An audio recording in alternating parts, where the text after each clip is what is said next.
Ya, con la palabra el profesor Ricardo Vizcarra, que va a hacer la mediación de él. Sí, bueno, buenos días. Comenzamos entonces. Eh, Bien, el tema de nuestra mesa es redes, periodismo y movilización, transformación tecnológica del poder y democracia. Vamos a tener dos conferencias, la conferencia del profesor Roberto Folari, redes y medios, problema político y epistemológico en teoría de la comunicación. Y la conferencia del profesor Francisco Sierra, ciberactivismo y lucha de clases en Latinoamérica, una lectura materialista. Muy bien. Bueno, procediendo por orden alfabético estricto, yo voy a presentar inicialmente al profesor Roberto Folari. El profesor Folari es doctor y licenciado en psicología por la Universidad Nacional de San Luis, de la Argentina, profesor titular jubilado de epistemología de las ciencias sociales por la Universidad de Cuyo, Facultad de Ciencias Políticas y Sociales. Ha sido asesor de la UNICEF y de la CONEAU, Comisión Nacional de Evaluación y Acreditación Universitaria. Ganador del Premio Nacional de Derechos Humanos y Universidad, otorgado por el Servicio Universitario Mundial. Ha recibido la distinción Juana Azurduy del Senado de la Nación, año 2017, y el doctorado honoris causa del CELEI, Chile, año 2020. Muy bien. Bueno, tras esta breve presentación de un currículum que es mucho más extenso, cedo la palabra entonces al profesor Folari. Bueno, muchísimas gracias. Ricardo, estoy muy honrado por participar de esta mesa. Agradezco enormemente la invitación y por supuesto es un gusto compartir entonces con colegas de este nivel este debate, ¿no es cierto?, esta charla sobre temas que son de importancia y también de urgencia en el subcontinente, ¿no? Y a nivel planetario también de otra manera. Como ya se dijo, yo voy a hablar sobre redes y medios como problema político y epistemológico en teoría de la comunicación. Y la primera pregunta que más de uno de ustedes se hará, uno o una de ustedes se hará es, ¿por qué hablar de epistemología? ¿No? ¿En qué sentido viene a cuento hablar de epistemología para hablar de medios y de redes? Viene a cuento, sí, porque por muchísimo tiempo, un largo periodo, estuvo casi vedado en el dominio de la teoría de la comunicación, singularmente en América Latina, el hablar acerca de, el tema de los medios y de las redes, porque, bueno, las redes todavía no aparecían al comienzo, pero los medios, porque se consideraba que en realidad había que hablar más bien sobre la cultura, que el tema de comunicación era la cultura, y entonces hubo por largo tiempo algo que yo llamaría un culturalismo, que superpuso los temas comunicación y cultura durante muchos años en el subcontinente, ¿no? Durante ese periodo, entonces se creía que estudiar a los medios era una especie de estrechamiento del objeto, una especie de achicamiento de la complejidad de lo que había que analizarse, y se confundía entonces dos cosas que son claramente diferentes, ¿no? Una es el producir un recorte de objeto y luego traer a cuento las múltiples determinaciones, como decía Marx, que están en lo concreto y por tanto tomar de muchos espacios elementos que expliquen ese objeto recortado, se confundía con, en cambio, no hacer recorte alguno y tomar, digamos, cosas temáticas de una amplia vastedad digamos, que no tenían en algunos casos que ver directamente con comunicación. Es decir, se planteaba una especie de no recorte, ¿no? Lo cual es epistémicamente desastroso y metodológicamente problemático, ¿no? Y si no, se apelaba a la repetidísima coartada de la interdisciplinariedad, que yo he estudiado largamente en mi vida, y que servía, en este caso, a producir la confusión, ¿no es cierto?, de que discursos que son auxiliares y necesarios, por cierto, a comunicación, como es sociología, elementos, ¿no?, de sociología, de psicología, etcétera, se confundía entonces que se puede apelar a eso con directamente una especie de indefinición de objeto que no diferenciaría a comunicación de ocuparse, en cambio, de la posibilidad de ocuparse directamente de cuestiones que fuesen sociológicas, psicológicas o fundamentalmente antropológicas, ¿no? Es decir, por mucho tiempo padecimos en comunicación, singularmente en América Latina, una falta de enclave sobre el objeto y los límites que tiene y debe tener cualquier objeto temático, ¿no?, y teórico. Planteado esto, entonces, que hay una cuestión epistemológica de fondo que ha, yo diría, desviado por mucho tiempo temáticamente las preocupaciones en teoría de la comunicación, una carrera que en América Latina ha sido por momentos la que más alumnos de todas ha tenido en ciencias sociales, y que sin embargo ha dado bastante poco, diría yo, en cuanto a poder, por ejemplo, tipificar mecanismos de control de los, diríamos, modos actuales de fake news que pululan en los medios, ¿no? Ya vamos a avanzar sobre eso. Entonces, claro, no ocuparse de la cuestión mediática por considerarla reductiva llevó entonces a que no hubiese investigación ni trabajo suficiente sobre esto, ¿no?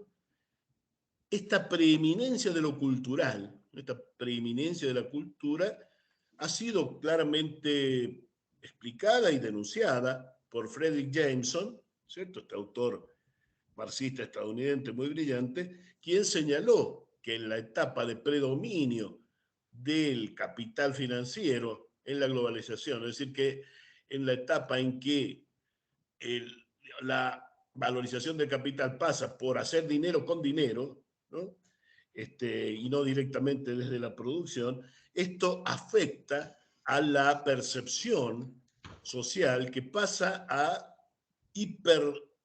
diríamos, considerar lo simbólico, es decir, a una especie de mundo de las significaciones que se independizara del mundo material, ¿no? Entonces, este predominio de lo cultural en el análisis permanece hoy en todas las ciencias sociales y en parte en la política latinoamericana, hoy ya no a través de los cultural studies iniciales que se expresaban en América Latina, en Martín Barbero y García Canclini principalmente, y otros autores, pero sobre todo en Martín Barbero, que era el más ligado a comunicación, y hoy se expresan en cambio, ya ha pasado el auge de ese grupo, si bien la obra de Barbero sigue de algún modo presente, pero mucho menos hegemónica que hace 20 años, está hoy el pensamiento decolonial en las ciencias sociales, que si bien no tiene un representante directo en comunicación tan importante como fuera Barbero en los Cultural Studies, sigue implicando lo decolonial, el peso mayoritario de lo cultural. Estoy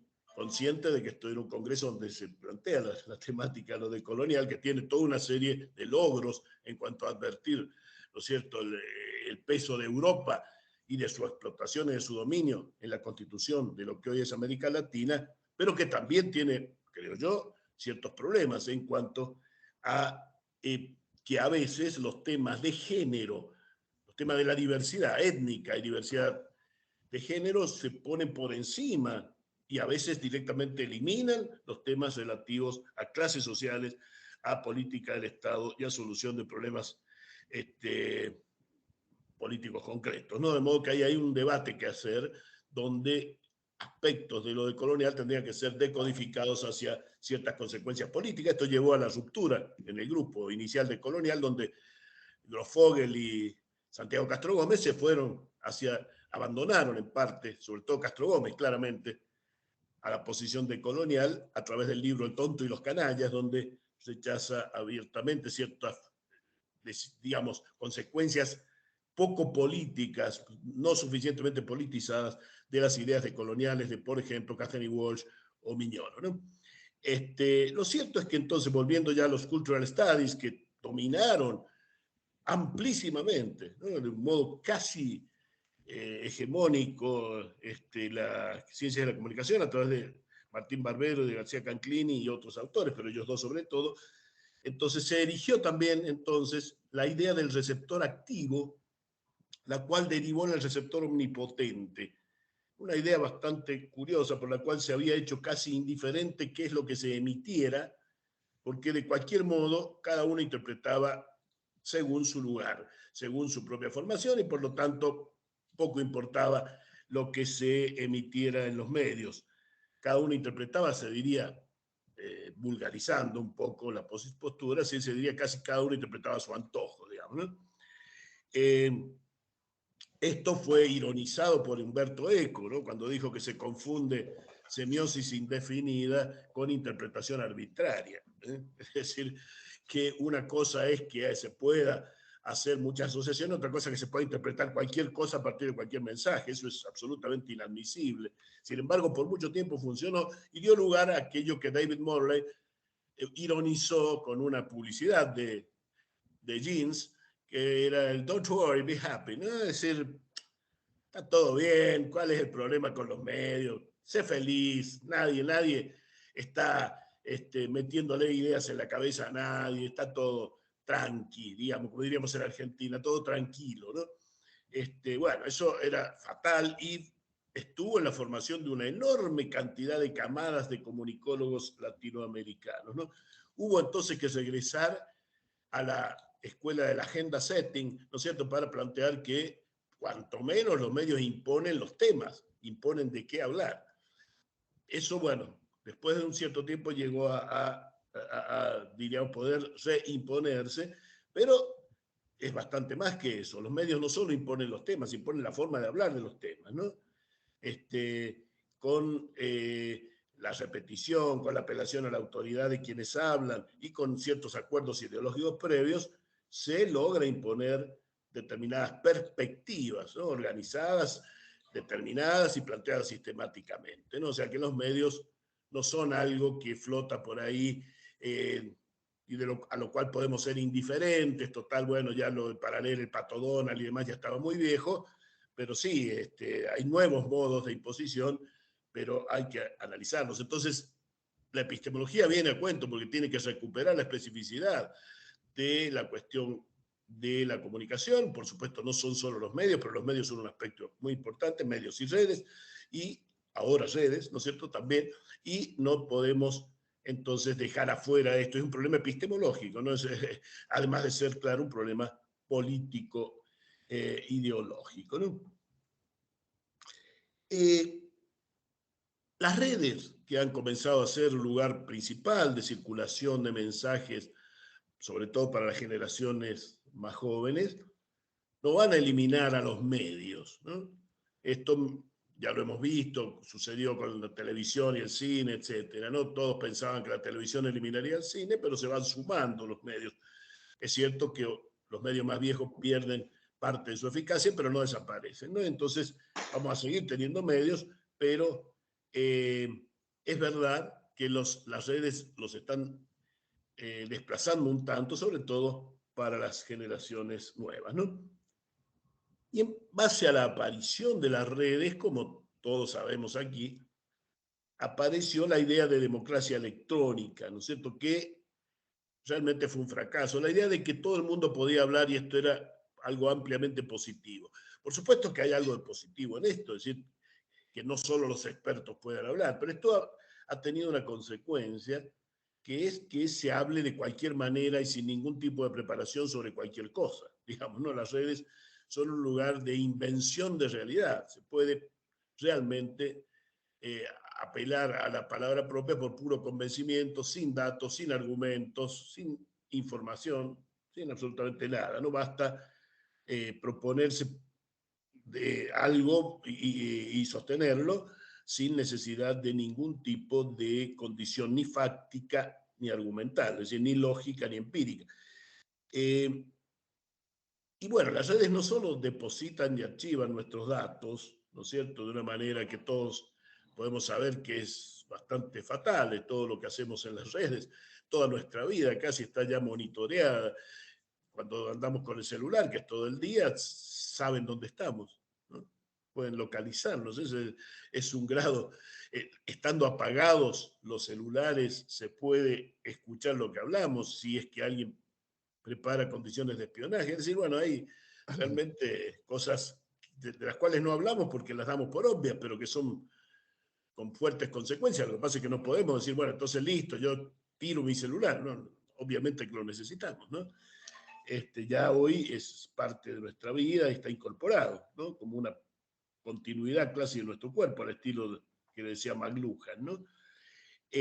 No solo digo, se archivan y depositan nuestros datos, no solo las grandes plataformas tienen algoritmos que no los van a dar a conocer y que por lo tanto no nos permiten saber qué es lo que hacen y cómo lo hacen ellos con nuestros datos, sino que, como sabemos también, nuestros datos se comercializan, ¿no?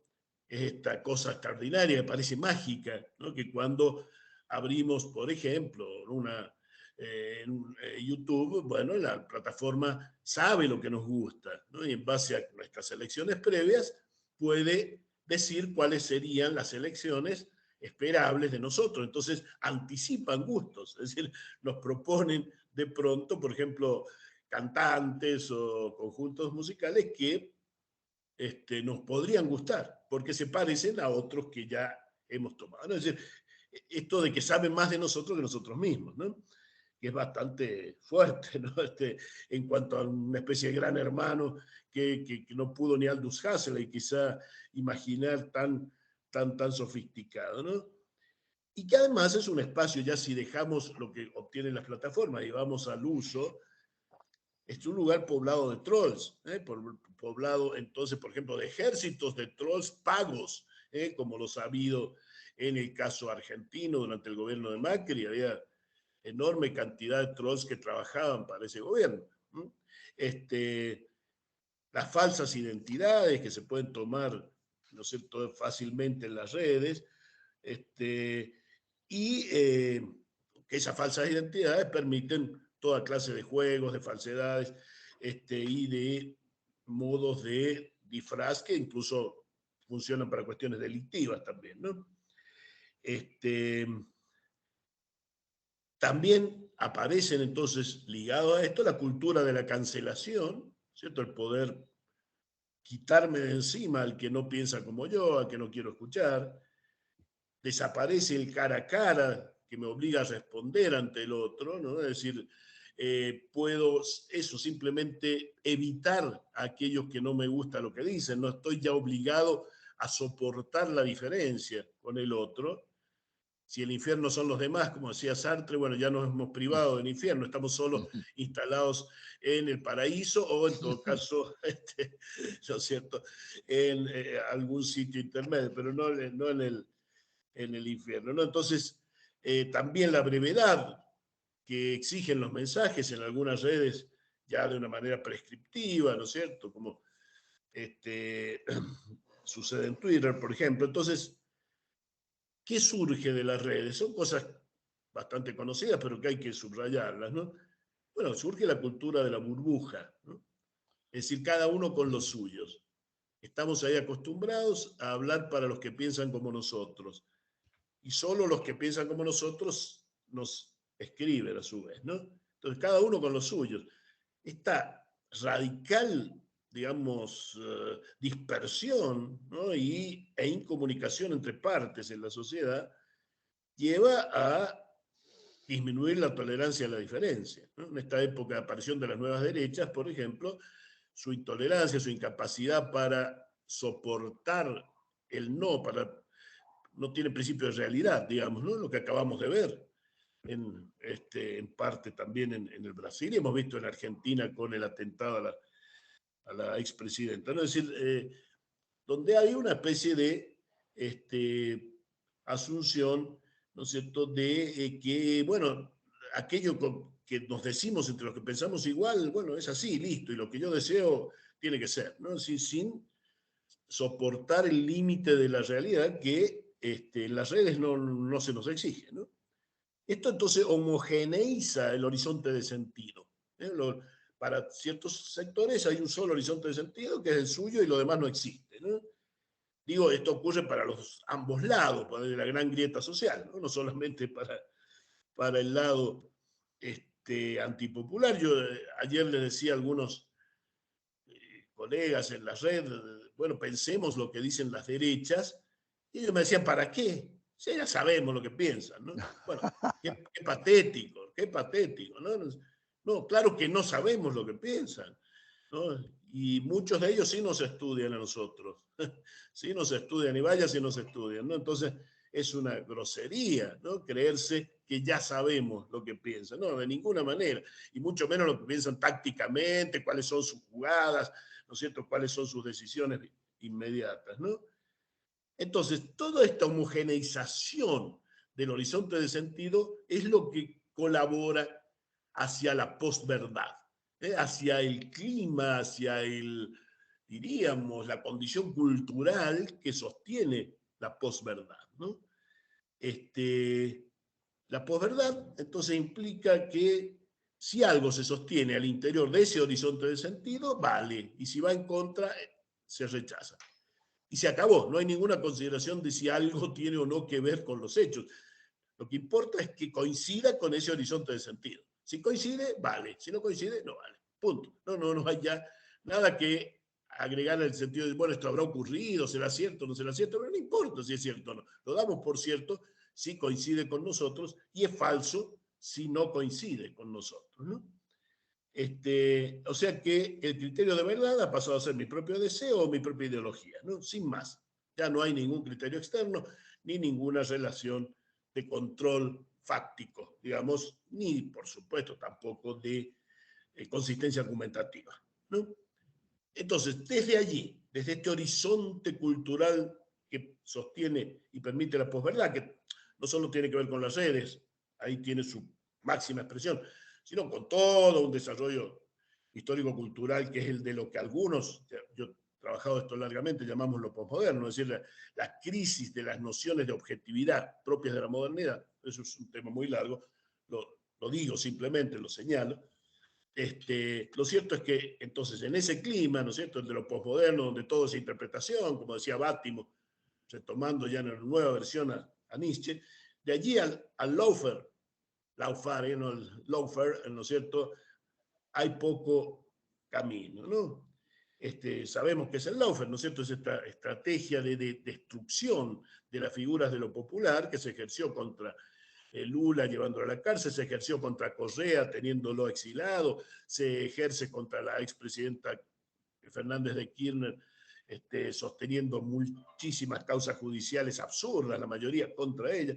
Es decir, para poder hacer el lawfare, que es entonces esta conjunción de lo mediático y lo judicial como las dos grandes patas por las cuales se estrecha la presión sobre estas figuras y contra los movimientos populares, entonces, diríamos la nueva forma de golpe de Estado, ¿no? El golpe de Estado no abierto que tenemos hoy. Entonces, se permite, entonces, si se empieza a menudo estas tareas desde la mentira en las redes, ¿no? No es la posverdad exactamente igual que la mentira, ¿no? La posverdad es la indiferencia si algo es verdadero o falso. No importa si es mentira o es verdad. Lo que importa es que coincida con lo que necesitamos y con lo que queremos.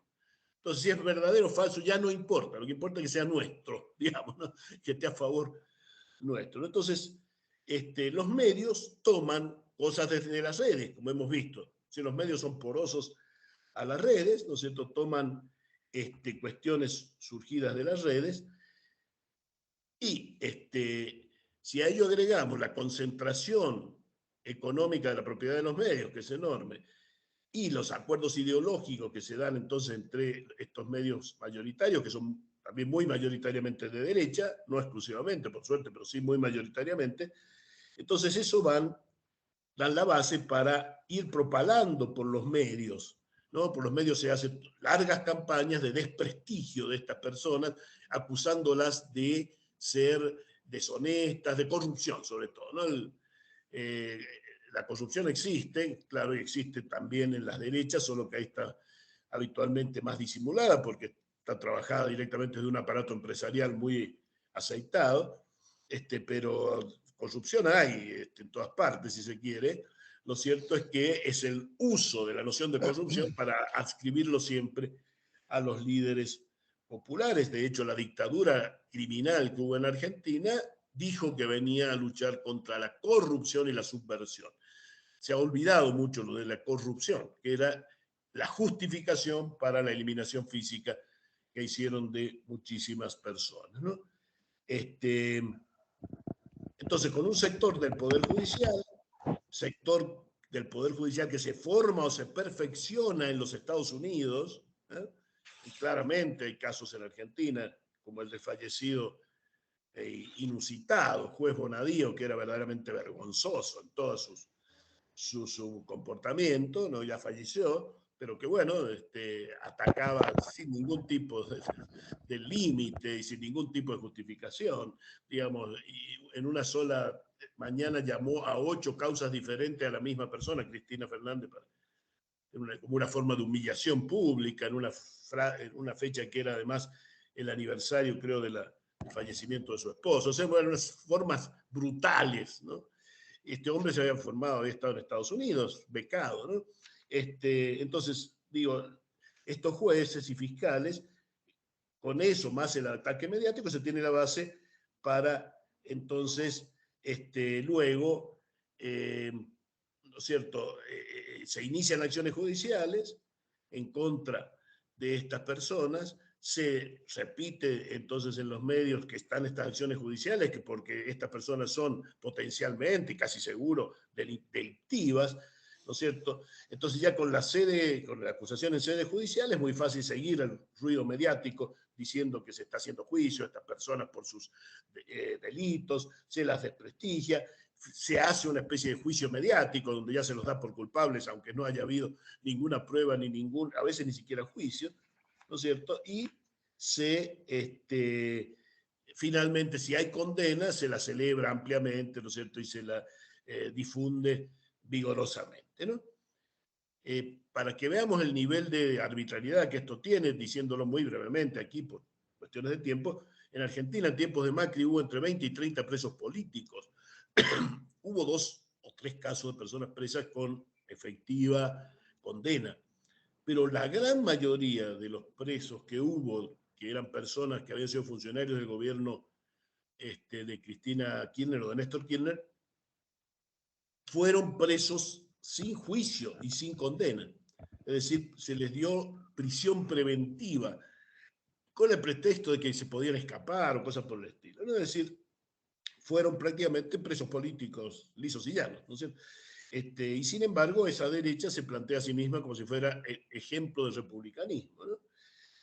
Poco se habló de eso, ciertamente, incluso dentro del actual gobierno poco se dijo acerca de esos niveles de arbitrariedad que se padecieron durante el gobierno anterior de derechas en Argentina, ¿no? Y por cierto, en los medios, algunos periodistas que tuvieron miedo realmente cuando ganó de nuevo el peronismo, porque sus actitudes durante el gobierno macrista habían sido vergonzosamente parciales. Es un modo muy suave de decirlo, ¿no? En realidad no son periodistas, algunos actúan directamente como mercenarios, sin ningún tipo de límite en su tarea, que es una simple, digamos, publicidad y propaganda constante al servicio de la derecha. Cuando vieron que el gobierno de Alberto Fernández iba a respetar las garantías y no haría ninguna política para limitarlos ni para perseguirlos, bueno, aumentó el ataque mediático al gobierno y el hostigamiento a Cristina Kirchner, que en el actual gobierno es igual y a veces hasta peor que en el gobierno anterior, porque se hace desde los medios privados y no hay de parte del gobierno actitudes cercenatorias ni persecutorias, con lo cual aprovechan la tolerancia, ¿cierto?, progresista para ejercer su intolerancia de derechas, ¿no? ¿Qué hace la ciencia de la comunicación ante la posverdad y el lawfare? casi nada, bastante poco, ¿eh? Por lo menos en mi país y en los que conozco, no mucho, ¿no? Hay algún estudio aislado, pero muy poco, ¿no? Falta mucho más acento en estudiar y a partir de estudiarla evidenciar, ¿no es cierto?, esta grave distorsión de la democracia que se está viviendo en nuestros países, ¿no? No hay suficiente desarrollo conceptual en la crítica a, por ejemplo, al uso malversado de la noción de libertad de prensa, que hace, por ejemplo, la Sociedad Interamericana de Prensa, una asociación que no es de periodistas, ¿no? O sea, es de propietarios, ¿no? Y estos propietarios que se dicen cada tanto perseguidos cada vez que hay alguna acción popular de algún gobierno, ¿no es cierto?, progresista, son los que apoyaron abiertamente a las dictaduras, que cercenaron de una manera absoluta la libertad de prensa, ¿no? En el caso argentino, una dictadura bestial, ¿no es cierto?, y criminal, como la de Videla y sus seguidores luego, que llegó a tener, como dijo el secretario que entonces había de la FELAP, la Federación Latinoamericana de Periodistas, tenía Argentina en época en que había dictaduras, también en Bolivia, en Chile, en Uruguay, en Brasil, en Perú, que Argentina tenía más periodistas asesinados que todo el resto de Latinoamérica junto en ese momento, ¿no? En ese breve periodo, o sea que era un absoluto desastre. Bueno, resulta que los dueños de esos medios que en ese momento conectaron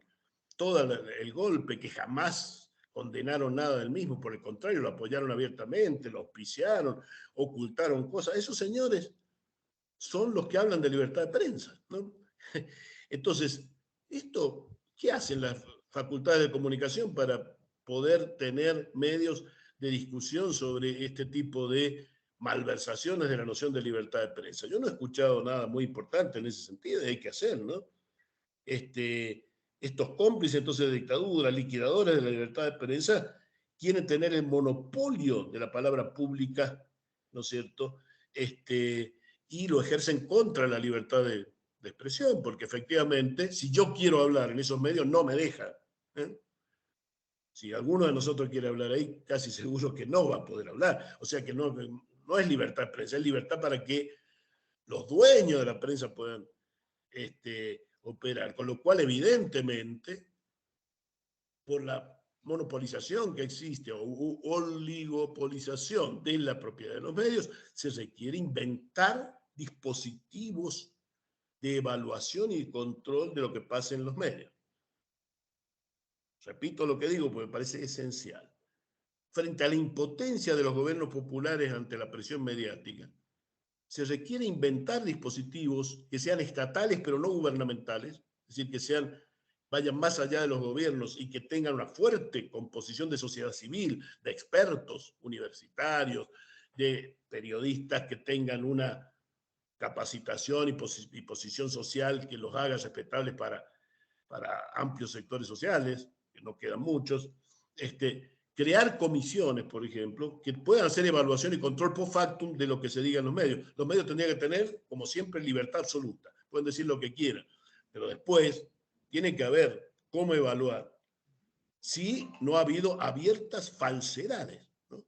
O si se confunde a propósito las columnas de opinión con las de información, entonces se informa opinando de manera tan abierta que la información está absolutamente distorsionada. Entonces, en los casos de distorsión de la información, que las hay, y vaya si los hay, en mi país son aberrantes, ¿no? Aberrantes, ¿no? Y bueno, es necesario que exista algún control social sobre esto, porque es la palabra pública.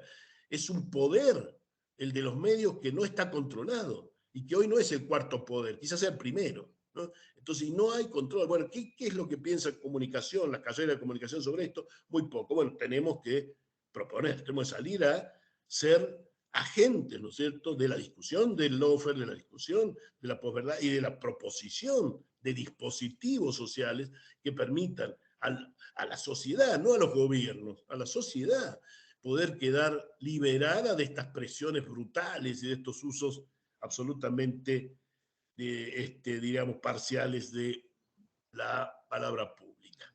Y ya para ir finalizando, ¿verdad? Pues estoy cerca del tiempo que nos han facilitado, que nos han otorgado. Diría que lo mismo podría hacerse en parte con las redes. Es cierto que las plataformas son internacionales y las leyes son nacionales, es un problema importante ese, ¿no? Pero se puede hacer evaluaciones públicas y se puede imponer por lo menos sanciones morales, y en su caso puede haber las económicas, como ha sucedido con juicios que se hace, por ejemplo, con cuestiones ligadas a la privacidad, donde ha habido juicios en contra, por ejemplo, de Facebook, ¿no? Etcétera. Eh, en algunos casos han sido exitosos, ¿no? Es decir, la cuestión sería entonces que se pueda también decir algo sobre las redes donde el uso de trolls, falsas identidades, bueno, es muy fuerte. ¿Se acuerdan la Cambridge Analytica, cómo intervino en América Latina en varias elecciones? Es decir, hay una acción solapada que parece que se puede ejercer porque las redes son territorio de nadie. ¿Cómo es eso? ¿No? ¿Por qué territorio de nadie? Tiene que haber entonces modos de establecer control social sobre esto, o por lo menos sanción social y diríamos percepción social especializada, digamos, de expertos, no solo que la gente que, claro, la mayoría trabaja todo el día, además no tiene tiempo de ponerse además a pensar si lo que le dicen es cierto o no, ¿no? Ni tiene medios para diferenciarlo, ¿no? Y sabemos que además en las redes no solo operan cuestiones sobre la política, sino, bueno, prostitución infantil, ¿cierto? Diversos modos del engaño y el abuso, cuestiones de trata, es decir, hay cuestiones delictivas de todos los órdenes allí, ¿no? Así que es importante que exista cierto tipo de control social a través de, insisto, hay que buscar dispositivos y producirlos, ¿no? Entonces termino.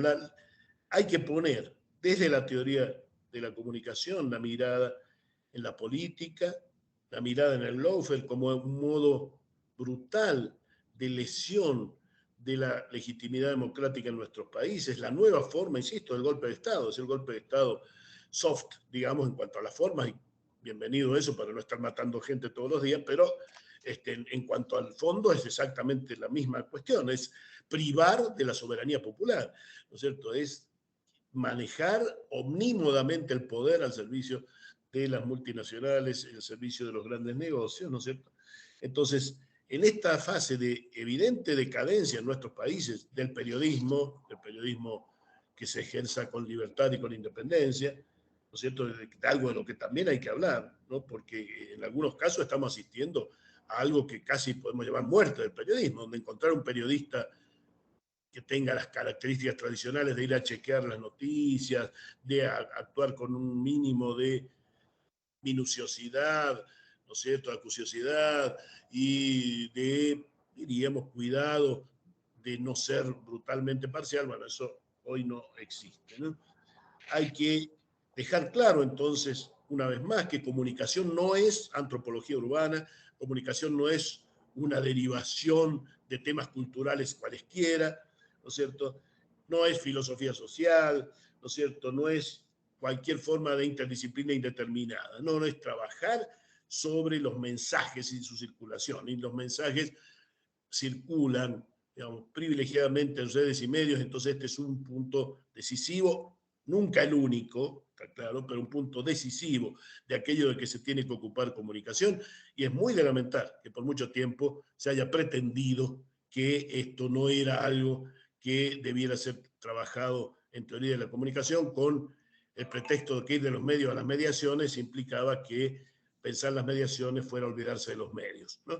Los medios están ahí, no se han olvidado de nosotros. Si nosotros nos olvidamos de ellos, peor para nosotros. Bueno, eso nomás. Muchísimas gracias a ustedes. Bueno, Roberto, muchísimas gracias por tu brillante intervención. Agrego que nuestro colega Rodrigo Broune, desde Valdivia, supongo que está en Valdivia, Rodrigo, se ha unido. Él tuvo también dificultades para ingresar. Hola, Rodrigo. Y bueno, la bienvenida para Rodrigo, y estamos muy felices de tenerlo con nosotros.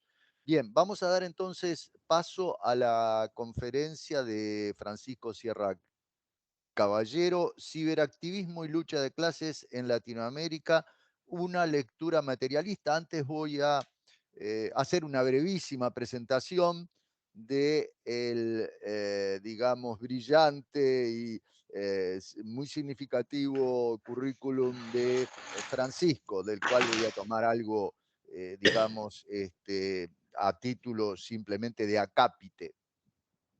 Catedrático de Teoría de la Comunicación y director del Departamento de Periodismo 1 de la Universidad de Sevilla. Francisco también es director del Grupo Interdisciplinario de Estudios en Comunicación, Política y Cambio Social y editor de la Revista de Estudios para el Desarrollo Social de la Comunicación. Es experto en políticas de comunicación, nuevas tecnologías y participación ciudadana de la Comisión Europea. Muy bien, Francisco, te escuchamos. Muchas gracias, un placer, gracias Ricardo por todo lo que implica de organización y es un goce siempre y un honor a compartir panel y diálogo con mi querido y admirado Roberto Folari. Creo que se complementan, aunque a priori no hemos podido dialogar sobre cómo vamos a preparar nuestras intervenciones, pero yo he hecho alguna modificación porque iba a poner mucho énfasis en el ciberactivismo, pero como viví de primera mano la situación de lo que se ha vivido en Argentina, en mi estancia en la Universidad de Córdoba, he reformulado algo el título y la noción. No sé si se ve en pantalla lo que he compartido o no, porque no soy usuario habitual de esta plataforma. Entonces, quisiera conectar justamente muchas de las ideas que has puesto de forma brillante, Roberto, con lo que es el debate teórico y con lo que está sucediendo desde una perspectiva crítica a dos niveles. La dimensión mediático-periodística que está sucediendo desde el punto de vista de los procesos de desarrollo, los dispositivos de dominio, y, lógicamente, cierto discurso posmoderno, neodifusionista en torno al poder de las tecnologías y a la democracia, ¿no? Esta idea de que a través de las redes la gente está informada, participa, aunque hay peligros de desinformación. Y en ese sentido, claro que hay que hacer una lectura. Hizo en su momento muy de intervención Roberto en su ensayo sobre, digamos, apogeo y declive, desarrollo de los estudios culturales, de lo que implicaba ciertas posiciones, de una lectura nada dialéctica. El concepto de mediación habría que recuperar, porque es un origen hegeliano y es un concepto que tiene otra lectura distinta a la que se ha dado en muchos marcos interpretativos de los estudios culturales y su deriva, ¿no?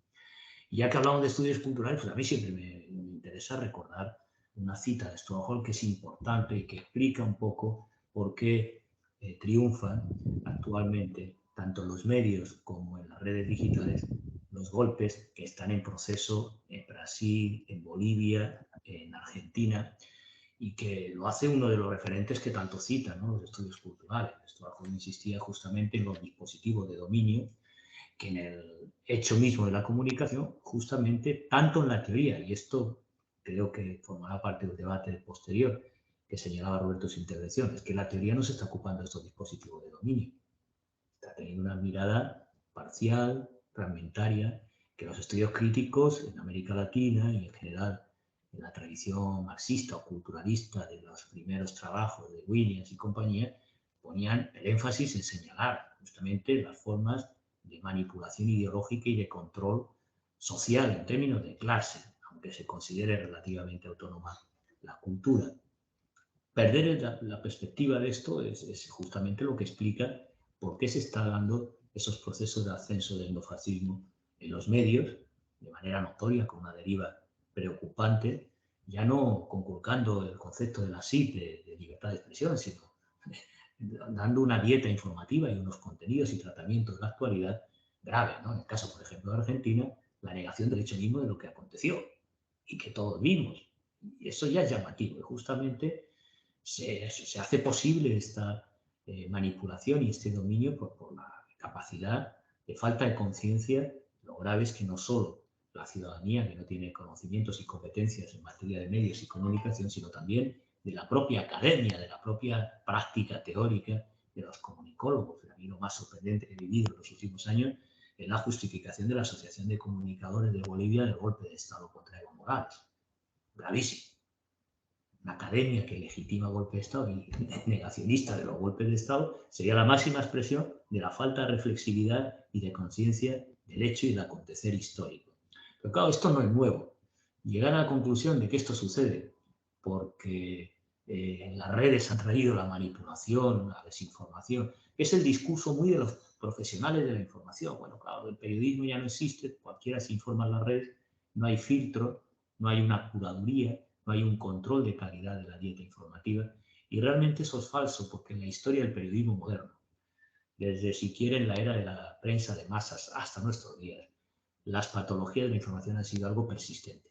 Y lo que hemos observado y lo que se está dando en las redes es la acentuación de patologías, de síntomas que ya se daban en la llamada prensa comercial, por ejemplo, el sensacionalismo que hoy inunda todas nuestras pantallas, la de las redes y la de los medios convencionales, la tendencia a la banalización, la discusión, por ejemplo, de conflictos políticos en términos de, por ejemplo, el carácter o la forma de ser de un líder político o de otro, o cómo se centra, si hablamos, por ejemplo, en España, la actualidad política, haciendo una lectura de la vestimenta que lleva la vicepresidenta que lidera la izquierda dentro del gobierno de coalición en España. Es decir, esas formas de banalización junto a la fragmentación de la cultura mosaico característica de la industria cultural, como sabemos de la Escuela de Frankfurt, pero también tendencias que se están dando no ahora, sino en los años 60 y 70, venimos hablando de la muerte de la narrativa. Y no en el sentido posmoderno, sino de esa hiperfragmentación que lleva la posibilidad de construir. Y esto es más grave de lo que acontece porque tenemos una generación de los llamados TikTokers, gamers, en fin, una serie de usuarios que incluso las facultades de comunicación, su modelo de referencia son los influyentes que utilizan las redes y cuya cultura de la información carece de orden, secuencia, lógica, raciocinio, argumentación, análisis, es decir, de toda posibilidad de contar y narrar la realidad. Evidentemente, cuando no se puede contar la realidad, cualquier exabrupto a lo Trump es posible validarlo como un hecho indiscutible, como un tuit, como una píldora de información que no vale analizar o, digamos, descomponer desde una perspectiva lógica y racional. Yo creo que hay dos factores que los ha señalado Roberto y que habría que, desde una perspectiva crítica de la escuela de la economía política, tenemos muy claro. La información es una mercancía doblemente determinada en su contenido material como un insumo que se compra y se vende y hay unas relaciones económicas muy evidentes que hay que poner en el centro, que afectan a la concentración de poder informativo, pero que también afecta a la calidad de ese producto informativo y cómo circula por su mercantilización. Y, lógicamente, la doble naturaleza del producto informativo es que es material, pero tiene un componente simbólico inmaterial, o en términos de Castellari, imaginario, de producción de imaginarios, de producción de ideología, que hay que tomar en cuenta. Hoy, en un universo, además, en el que prevalece no tanto el lenguaje o la cultura que algunos descartan como logocéntrica, es una cultura de prevalencia de la imagen y con un problema de ecología o de sostenibilidad de información preocupante, es decir, de hipersaturación. La llamada hipermediatización de nuestra cultura digital, el actual ecosistema, tiene una capacidad de manipulación básicamente por saturación. Y esto no es nuevo, es una ley de la propaganda, desde Goebbels, la repetición de una falsedad permanentemente, la saturación de información falsa, tóxica, manipuladora, orientada a una sola dirección, pues termina saturando y teniendo un efecto cognitivo, actitudinal y, lógicamente, de la acción social claramente. Y estas patologías, quisiera reseñarlo, no lo identifiquen con la cultura digital. Vienen dándose desde la prensa de masas. Y es una característica del periodismo. Ese discurso que hacen los profesionales de que muere el periodismo y por tanto se dan estos fenómenos de desinformación y manipulación de la ciudadanía, se daba ya en los medios. Y lo que ahora obtenemos son nuevos repertorios simbólicos, nuevas técnicas de manipulación, la Big Data, la inteligencia artificial, que sofistica ese sistema de comando y de control de nuestra cultura y de las democracias. Estamos hablando, lógicamente, de formas tradicionales, desde la manipulación mental, a las necesidades que priorizan en la cultura mediática la ciudadanía, en las plataformas de los GAFAM, en Amazon, no solo con la compra del comercio electrónico, sino también elementos que son importantes, ¿no? Lo simbólico y yo diría que hay una parte que es un debate, podemos discutir, luego podemos debatir sobre el giro de colonial, pero sí hay un elemento que en el ciberactivo es importante, que es el tema del llamado giro de las emociones.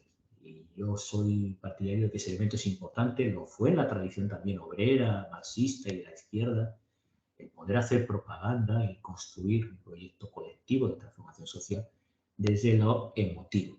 Por tanto, esta idea dicotómica de logos, patos, de que hay que volver a logos como si el logo no estuviera mediatizado por una estructura de sentimiento. El problema que tenemos es cuando se utiliza esa estructura del sentimiento, en el sentido de lo que decía Williams, para manipular otros intereses ocultos.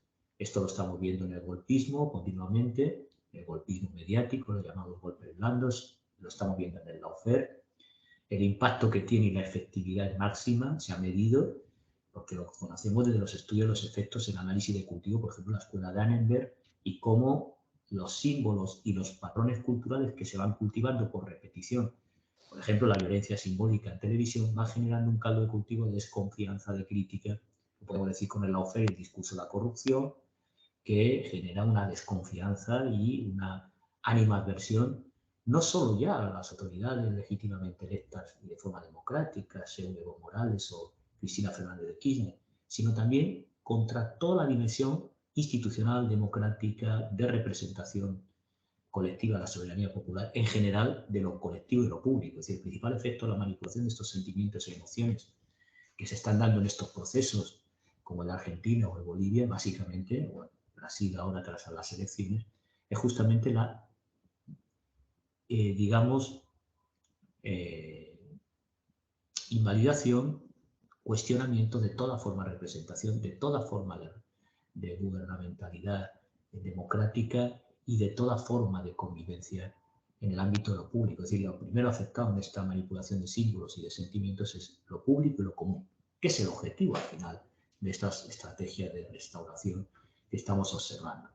Evidentemente, tomando en cuenta, y este es un elemento que sí quisiera señalar, que evidentemente esas lógicas, insisto, tienen una historia, por tanto teníamos que hacer una mirada histórica de largo recorrido de cómo ha ido modulándose esas formas de manipulación desde la prensa de masas a la llamada sociedad televisiva, de la sociedad de consumo, hasta nuestros días a la llamada lógica del capitalismo plataforma.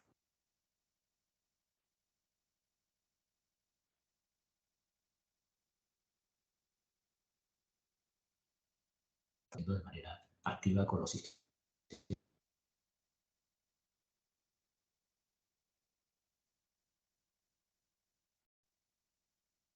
expertos a esto.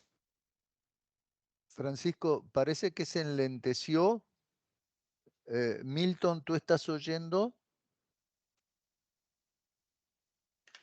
No, no, está solo paralizada la tela, Sí, la sí, pantalla. esa es la impresión que da. Sí, sí. Sí, en mi caso también por acá. Está... Se ha caído, de repente he visto que ha habido un ruido. No sé si se ha perdido Sí, el discurso, no. He visto pero ahora ruido, pero no sé si volviste, se ha ¿no? caído. ahora está bien. Ahora puede. Ahora está bien, Ahora pero estás ha bien, habido, sí. es que he escuchado un ruido como si, no sé si en qué punto se ha quedado el discurso, porque yo aquí, como estaba siguiendo el guión, no sé en qué punto. Está hablando de las técnicas de manipulación, pero no sé en qué punto se han quedado del discurso. Ha habido una desconexión. En principio estamos en la facultad con red de fibra óptica, no debería de tener ningún problema, pero bueno. Estaba hablando de la experiencia argentina y del impacto de que tiene esta ley de propaganda, que es la repetición, que es un elemento desde el modelo propaganda de Goebbels hasta nuestros días, que está teniendo éxito e impacto, porque ahora ya no son los medios convencionales que tienden a la repetición, y esto hay estudios de comunicación política, cada vez se dicen menos cosas y se repiten más, es decir, el sistema mediático cada vez es más redundante. Al estar concentrado, las voces son menos, pero también la repetición del discurso es reiterativo, en pocas manos, fundamentalmente el capital financiero. El efecto y el impacto es similar al que tuvo el fascismo en los años 30 en Italia, en Francia, en Alemania, porque la repetición, la capacidad de amplificación es mayor, la concentración es mayor, pero también la redundancia por la mercantilización de los medios es mayor, ¿no? Y en ese sentido hay una estructuración muy dinámica, pero que permite poco juego a voces y pluralismo en todos los sistemas mediáticos. Hemos visto que se ha perdido pluralismo interno de manera notoria por esa concentración y también por esa lógica mercantil. Y esto, evidentemente, garantiza la transmisión de seguridades infundadas, es decir, la proliferación de todo discurso de los terraplanistas a los conspiranoicos que están intentando derribar el gobierno demócrata en Estados Unidos, un tema para analizar muy interesante, el manejo de medios y la decadencia del imperio de Estados Unidos, que es el modelo donde se está exportando esas estrategias golpistas hacia América Latina y hacia todo el mundo, como ha sucedido siempre históricamente. ¿Cómo se intensifica? Porque la guerra híbrida es una guerra también que reproduce la doctrina ideológica y política militar de la guerra a baja intensidad. Y el antecedente fue Ronald Reagan, años 80, Centroamérica, la guerra sucia contra Nicaragua. La guerra a baja intensidad tiene dos elementos interesantes. La modulación de la escala de intensidad y, por tanto, de la escala emocional, en la que se juegan los tiempos informativos, las agendas, los marcos cognitivos, el framing de debate, pero también las escaladas de regulación. El objetivo final es controlar la situación política y revertir los procesos como van a seguir. Y cuando se habló de manera entusiasta de la recuperación de la democracia y del proyecto del MAS en Bolivia, insistí, bueno, los operadores internacionales que hicieron el golpe van a seguir operando y siguen con esa escalada emocional, retirada porque hubo una respuesta organizada de las masas y del poder popular, pero siguen operando. Entonces, hay dos variables en la guerra baja intensidad, que es el antecedente de la guerra híbrida, de lawfare, y es manejo integral y una perspectiva global del conflicto. Es una guerra que no se maneja en el frente mediático, simbólico, de lo emocional, y el manejo de las temporalidades y de las escalas. Más intensa cuando conviene para desalojar del gobierno a un líder adverso, y menos intenso en ciertos momentos en el que hay, digamos, una situación más estable o que es necesario no insistir tanto en ese ámbito. Claro, aquí estamos hablando también de las amenazas. Recuerden la guerra sucia contra Nicaragua, ¿no? El Chamorro gana después de una campaña de años de amenazas, de guerra, de acoso, de bloqueo, de sabotaje de las fuerzas de operaciones especiales de Estados Unidos y de la contra. El discurso final de la elección era una amenaza implícita: paz o guerra. O eligen a Chamorro o contra el sandinismo, o con el conflicto. Es algo similar al que plantea ahora como órdago tras las elecciones y la victoria de Lula. O la amenaza velada implícita que está en el discurso periodístico, pero está en las redes, está en el discurso de extrema derecha que ha proliferado en este ámbito y que evidentemente tiene un elemento importante. No me voy a detener en un elemento que ha destacado y que es muy importante porque está teorizado. Es el efecto burbuja, señalado Roberto. Es un importante elemento para entender no solo el aislamiento psicológico-moral, la doctrina del shock de Noemí Klein, cuando habla del modelo neoliberal y su implantación en Chile, insiste justamente en el aislamiento físico y psicológico. Recuerden que una técnica básica de tortura es alterar el tiempo y el espacio del preso. Se le tapa los ojos, se le aísla, se le enciende la luz a deshoras para que no duerma, para que no sepa dónde está ni el momento del día en el que está. Y esa es una de las características de las torturas y de los manuales que las escuelas de las Américas estudian para los golpistas que ejercieron tales situaciones en casos como citaba Roberto de Argentina o de Chile. Y es un elemento importante porque el efecto burbuja es un aislamiento físico, psicológico e intelectual. Y es el que explica el repudio del otro. No se trata de que estén aislados en comunidad, se trata también justamente de la incapacidad de construir lo colectivo, de hacer posible alternativas democráticas frente al modelo prevalente del capitalismo de plataformas, que es el elemento justamente que hace posible los procesos de reversión a este respecto. Creo que ese elemento es importante tomarlo en consideración, no solo porque el efecto burbuja está contrastado, sino porque entronca con los estudios de la Escuela de Annenberg de efectos cognitivos poderosísimos a largo plazo, por ejemplo, el efecto de victimización. ¿Con quién se puede ejercer la violencia? Mujeres, hispanos, minorías, de género. Lo hemos aprendido en la cultura de Hollywood y en los productos de la violencia televisiva simbólica. Pero el efecto de victimización tiene dos dimensiones. ¿Quién puede ejercer la violencia? Blanco, anglosajón y protestante. ¿Y quién debe ser víctima de la violencia? Simbólica, y luego se traslada a lo real, que lo grave del efecto burbuja. Es un elemento a considerar. No veo que los estudios en comunicación, y eso coincide con el diagnóstico de Roberto, estén abordando estas cuestiones. no sé si por influencia de una deriva malentendida del discurso de los estudios culturales o del proyecto culturalista, parte creo que lleva razón en su ensayo de Cerisa y en sus críticas a esa deriva, que ha tenido un efecto negativo en la escuela crítica en América Latina y también, lógicamente, en Europa, ¿no? Mientras tanto, ¿qué tenemos? Pues que los medios siguen disfrutando con esos actores. Citaba la SIC, pero podríamos hablar del Grupo de Diarios de América y algunos otros. El principio de libre flujo de información, que ha permitido un contexto de desregulación desde los años 80, especialmente con Ronald Reagan, los procesos de fusión de las telecos, del audiovisual y hoy día las grandes plataformas. De tal manera que si Robert McChesney en los 90 anunciaba los big media y un altísimo poder de concentración, las denuncias del informe McBride es una caricatura con la situación que tenemos hoy día de concentración de poder informal con esta economía política liberal, que es poco defensor de la competencia, porque en realidad los GAFAM lo que hacen es impedir cualquier tipo de competencia. Justamente por el principio de no más land, es decir, la ausencia de control público de la comunicación. Llegan, han implantado, dominan el mercado, las condiciones de regulación, el valor, y no hay posibilidad de que otros actores desarrollen sus redes.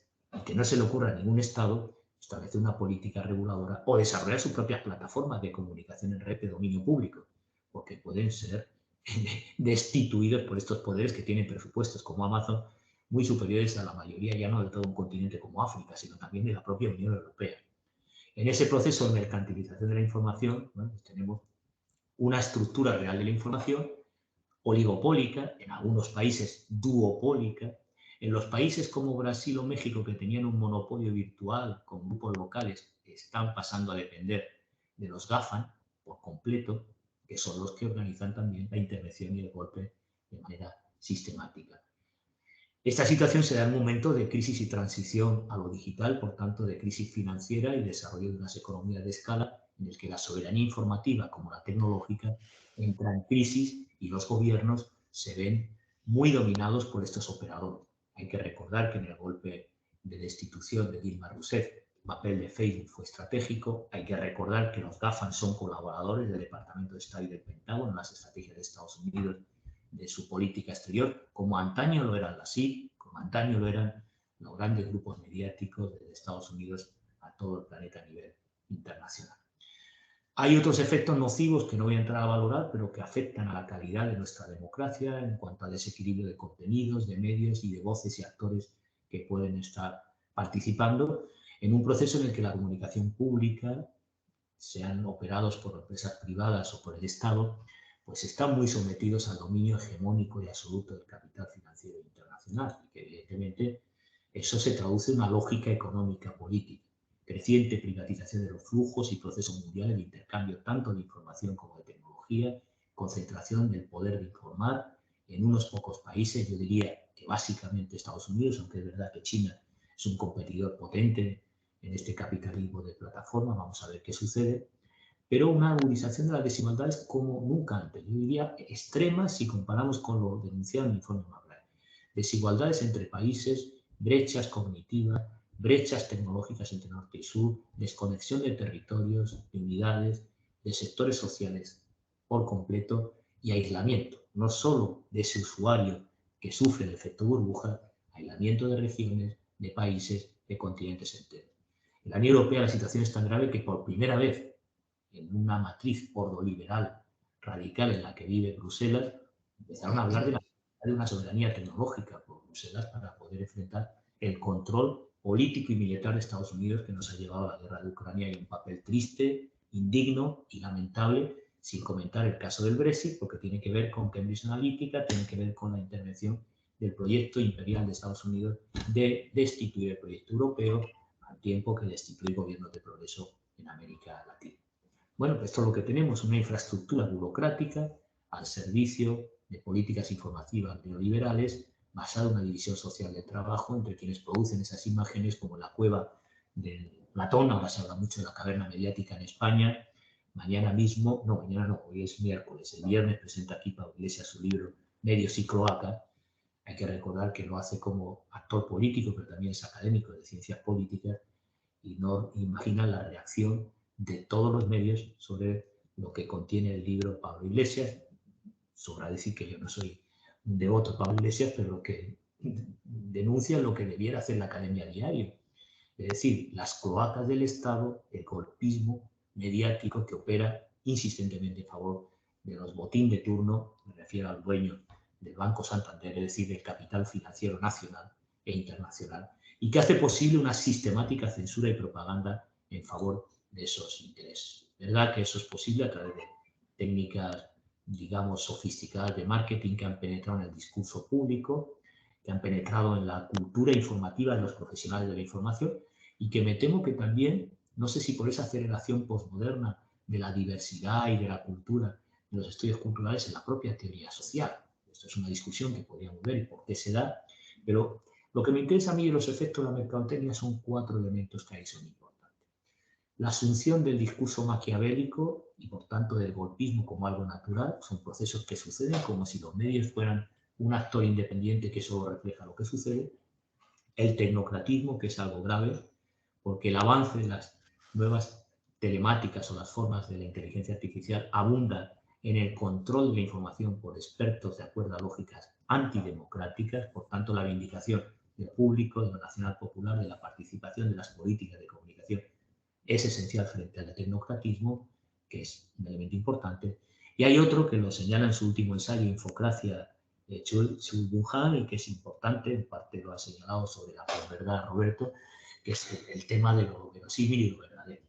Que si anulamos este elemento de la tradición del pensamiento y de la ciencia moderna, pues evidentemente eso es grave, ¿no? Porque está ahondando en la efectividad del modelo propaganda que Chomsky y Herman había denunciado como modelo de análisis institucional, ¿no? Una operatividad de un crecimiento en la concentración y en la propiedad que domina los medios de comunicación, con el control de las fuentes publicitarias, que son, en el caso de España, el IBEX 35, es decir, las grandes compañías que defraudan Hacienda y que preparan golpes para destituir al gobierno de coalición del Partido Socialista y de Unidas Podemos, como la dependencia de fuentes institucionales, que algunos piensan que este modelo, como fue escrito en el contexto de la guerra sucia contra Nicaragua en los años 80, pues hoy estaría desactualizado. Bueno, es que este mismo modelo de propaganda se puede aplicar a las redes digitales. El anticomunismo como religión nacional, los correctivos disciplinarios, cerrando cuentas, sucede a diario. Nosotros hemos sufrido censura cuando hay discursos. Ahora que hay un nuevo propietario en Twitter, continuamente cuando hay un discurso de denuncia, por ejemplo, de la actitud de la OTAN en la guerra de Ucrania, inmediatamente se censuran los discursos y se fomentan los discursos de extrema derecha. Esto ya está documentado cómo se beneficia la red digital, los discursos fascistas o pro intereses hegemónicos y cómo se censuran las redes, los discursos críticos que denuncian ese papel de las propias plataformas o de actores políticos como la OTAN en conflictos. Por tanto, este modelo de propaganda de Chomsky y Herman, que es un análisis institucional, es aplicable, es necesario también en la situación de las redes digitales. Nosotros hicimos un trabajo colectivo en VPIC, poniendo en valor, después de más de 20 años del modelo de propaganda, la actualidad de las tesis de Chomsky y Herman aplicado justamente a la realidad digital. ¿Y cuáles son los efectos para ir terminando de esta situación? Bueno, pues lógicamente una clarísima desorientación intelectual y crítica. Lo grave es que ya no solo de la ciudadanía, sino de los propios académicos de la comunicación, reduciéndose el libre flujo de información, es decir, el filtrado se da. Este discurso de que la era digital es la desintermediación es falso, es la hipermediatización, pero poderes oscuros que efectivamente manipulan la información que finalmente puede llegar y llega a los principales actores. Podemos hablar de las granjas en las que se producen las campañas mediáticas, podemos hablar del papel también de censura y de la moderación, nada transparente de los propietarios, dueños y trabajadores de estas grandes plataformas del capitalismo digital, pero es que estamos en una deriva de debilitamiento de la democracia y la representación, de creciente fascismo, etnocentrismo, racismo en los medios que consume la mayoría de la gente y de una vuelta a la barbarie por esa banalidad y estandarización cultural que estamos viendo a pasos, yo diría, galopantes. Yo recuerdo un debate con Antonio Méndez Rubio, un amigo teórico de Valencia, discutiendo su libro sobre fascismo baja intensidad. Yo discutía, bueno, no hay, estábamos hablando hace una década. Bueno, fue su visión muy anticipatoria, pero claro, en esto hay una historia. Hasta llegar al golpe en Brasil hay unos antecedentes de manejo mediático, de manipulación y propaganda, desde la primera Golfo del Pérsico, la primera guerra del Golfo Pérsico y la CNN, a los atentados de Oklahoma, al golpe de Estado de Haití, a los sucesivos golpes, que hay una línea de continuidad histórica. Yo traté de explicarlo en la Guerra de la Información, reconstruyendo de la Segunda Guerra Mundial hasta nuestros días, cómo ha habido golpismo mediático, cómo se ha ido construyendo el manejo de medios. Y empiezo en la era mediática de la Segunda Guerra Mundial, la segunda posguerra, pero termino en la era digital y los golpes mediáticos que se están dando. Ese hilo histórico, si hacemos los estudios de caso, vamos a ver una serie sistemática de elementos que hoy caracterizan lo que podríamos llamar el terrorismo digital, entiéndase esta estrategia de la doctrina del shock, de infundir el miedo, la desconfianza, la inseguridad, el temor en la ciudadanía. Y están teniendo efecto. Esa propaganda de impacto público, esa agitprop. Hay un elemento que ha señalado Roberto y me gustaría insistir. Claro que nos han leído. En el Instituto del Hemisferio Occidental, la antigua Escuela de las Américas, leyeron a Gramsci, leyeron a Che, leyeron a Ho Chi Minh y aplicaron esas estrategias en la guerra híbrida, como guerra cultural. La idea de ideopolítica en la guerra baja intensidad ya está con Reagan. No vamos a enfrentar militarmente, vamos a enfrentar en el plano ideológico, político y simbólico, mediático. Y en eso están, en esa lógica de cobertura y ocultación, de manejo de tiempo, de estrategias de escala, de censura y desinformación, de este terrorismo digital. Señalo la palabra terrorismo por dos razones. Porque efectivamente lo esencial de aquí es la desmovilización, la parálisis, el aislamiento psicológico y social de las fuerzas insurgentes, de las fuerzas progresistas a ese nivel. Y en parte esto es posible porque la cultura digital, bueno, pues es una cultura permeada por el discurso publicitario, por la violencia simbólica, por la simplificación, por la idea falsa de que ver es comprender, en esta cultura de la visualidad, que las imágenes no hablan, alguien las hace hablar por ellos, lógicamente, y esto está generando un elemento importante que, junto con esas patologías que hablaba ya al comienzo, de falta de contexto, de fragmentación, de descontextualización, de instantaneidad, de aceleración. Este es un elemento que a mí me gusta. Estoy estudiando ahora el tiempo, una economía política del tiempo, la cultura digital. Este es un elemento importante. La aceleración de la información impide procesarla. No solo genera efecto de saturación y redundancia, sino que además no permite algo que es característico de la tradición marxista. Yo he trabajado mucho, mucha gente me ha criticado, en tu libro Marxismo de Comunicación dedica demasiado a Brexit. Es que es importante el efecto distanciamiento, el efecto V. Es que no hay crítica sin distanciamiento. Y no nos da, en la aceleración tecnológica y en la aceleración de información que nos llega, tiempo a distanciarlo. Nos queda solo la creencia. Eso que ha llegado, sea unas fake fears o sea unas falsas imágenes manipuladas, hemos de creer en ello, por la fuente, porque nos ha llegado. No tengo ni siquiera tiempo para pensar. Por tanto, la cuestión temporal y la cuestión de distanciamiento es importante. Y lo contrario es la saturación y redundancia, que nos hace aceptar lo inaceptable. Y esto lo digo ya no entre ciudadanos despolitizados, sino entre los propios militantes de la izquierda, que ante el discurso de lawfare empiezan a dudar que lo que sucedió con Cristina Fernández de Kirchner puede ser un montaje, pero es que no sé, el movimiento del cuerpo no era. La propia militancia de izquierda dudando, en este caso, de la imagen, porque no tiene tiempo para analizar el contexto en el que se produce el discurso de los medios. Y en ese escenario estamos, ¿no? Generando una cultura política narcisista, egocéntrica, impulsiva por el contagio de las multitudes conectadas, en el que se cultiva una violencia simbólica persistente y una cierta pulsión esquizoide. No quisiera terminar, y vamos a dar tiempo al debate, sin señalar que evidentemente hay alternativas. Roberto ha señalado algunas, con algunas coincide, con otras podemos discutir. Para mí una principal es que empezamos a politizar, es decir, pasar de una discusión de celebración del consumo y la diversidad, me da igual que sea Henry Jenkins o cualquier autor anglosajón o latino que reivindique lo fantástico que es la posibilidad de Internet. Hay que politizar esa información y esos contenidos que llegan hoy día.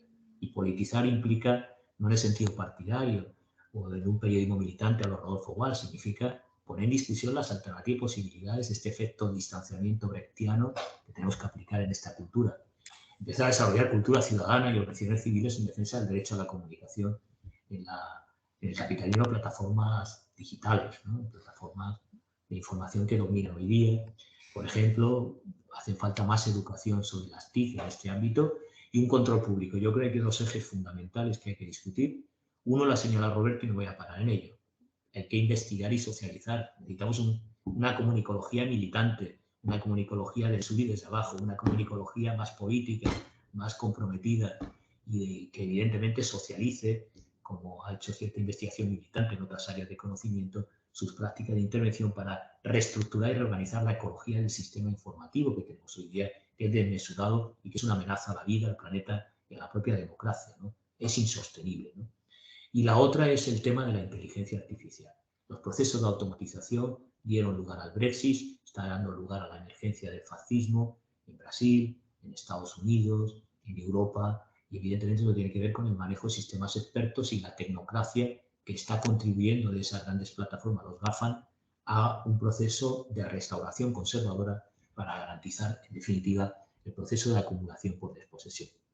Y hay alternativas políticas. Se puede regular Internet en el plano nacional, en el plano de la UNASUR, se pueden establecer políticas en la Unión Europea para la soberanía tecnológica. Es necesario librarnos de Estados Unidos y de su ciberguerra y de sus guerras en Ucrania y de sus procesos de intervención en América Latina. ¿Qué está haciendo la academia? Pues coincido con el diagnóstico y la crítica de Roberto. No están en esto. En algunos casos, como la Asociación Boliviana, justificando golpes de Estado, negando golpes de Estado. Eso ya es llamativo del estado del arte en investigación.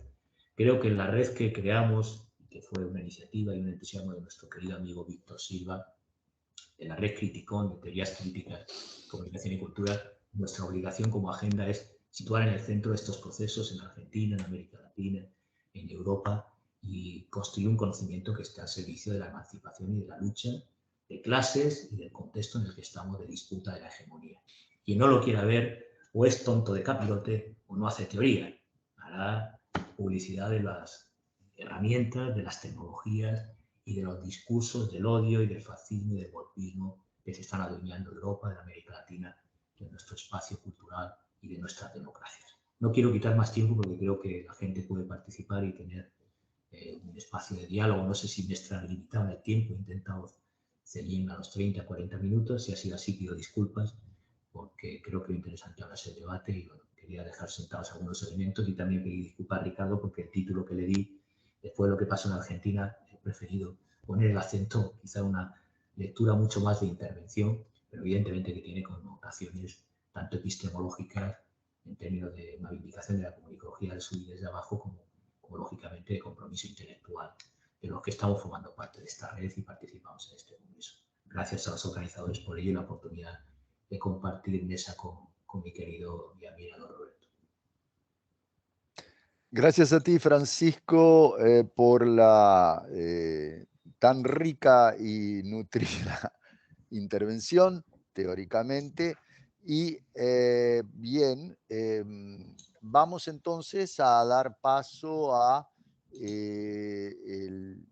las preguntas que haya. Rodrigo, ¿tú tenías alguna intervención posible, si mal no recuerdo? Gracias, Ricardo. Sí. Felicitarlos a todos. No sé si una intervención, tengo unas preguntas y tal vez una opinión de parte de los panelistas. Aquí tal vez incluimos incluso a Milton y al mismo Ricardo. Primero que, claro, me quedo con una sensación donde el desafío es bastante grande, ¿no? y extenso para poder cubrir las demandas de una sociedad que de alguna manera nos tiende a sobrepasar porque está avanzando más rápido de lo que la estamos pensando probablemente, ¿no? Y ahí es importante reflexiones como la de Roberto y la de Francisco que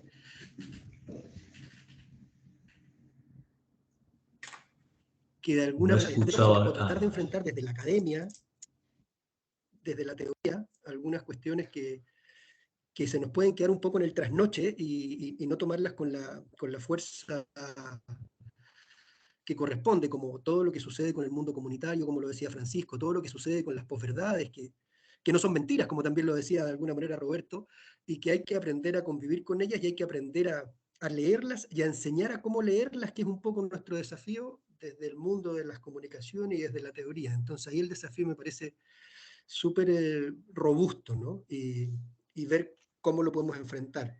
No quiero dejar de recordar algunas experiencias que hemos tenido acá en Chile. Bueno, la más reciente, sin duda, es la que ha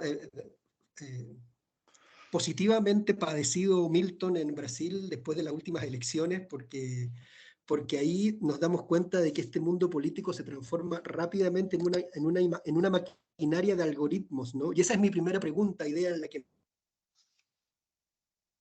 me gustaría que Paco de alguna manera lo deslizó, ¿no? De algoritmos que tienden a satisfacer necesidades políticas, entre otras, en este caso, en el caso de las últimas elecciones, que son las que tenemos más cerca, pero ha sucedido en prácticamente parte importante de nuestros países, esta lógica de algoritmos que nos hace tomar decisiones o que lleva, ¿no?, a la población, a la comunidad a tomar decisiones a partir de opciones numéricas que no necesariamente son la propia verdad, ¿no? O la verdad que estábamos tratando de elucidar desde el punto de vista de esa elección o de una decisión.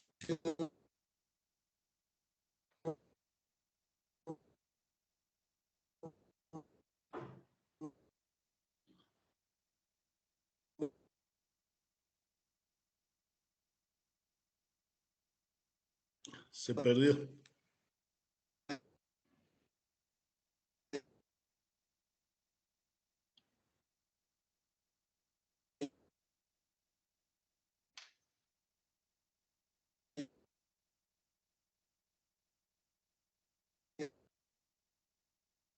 Se está entrecortando, se ha congelado la imagen, Sí, no está, el sí, audio no se sí, escucha. sí.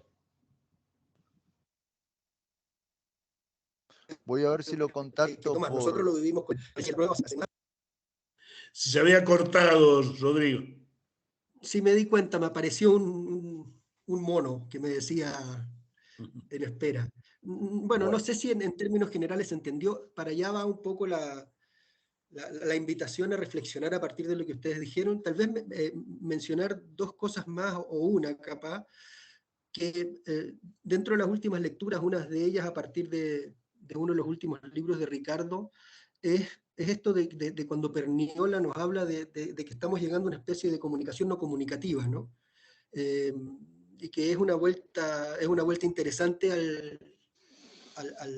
al simular que estamos comunicando en un contexto donde realmente se está haciendo todo lo contrario, ¿no? Y ahí está lo nuestro. Y lo otro que me parece notable, que lo recuperó Francisco también, es lo de Antonio Méndez Rubio sobre este fascismo de baja intensidad, porque realmente esto es producto de todo eso en una época que nuestro amigo Rigoberto Lanz, Roberto, tal vez diría moderna, de la mediápolis, ¿no?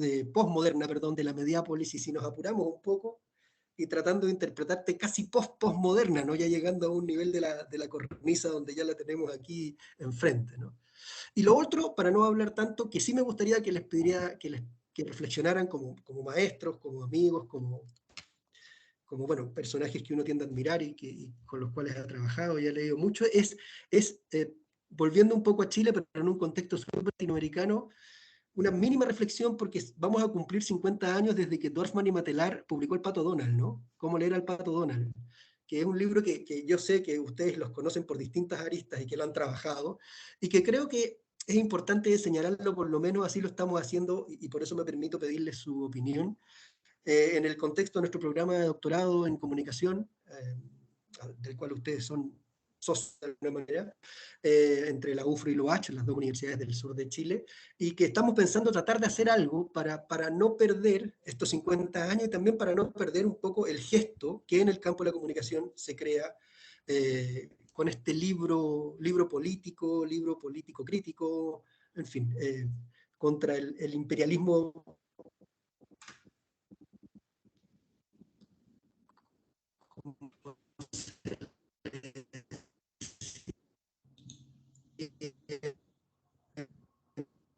Está muy inestable la red, yo creo. Sí, se cortó otra vez, pero de algún modo hemos completado la idea básica, creo.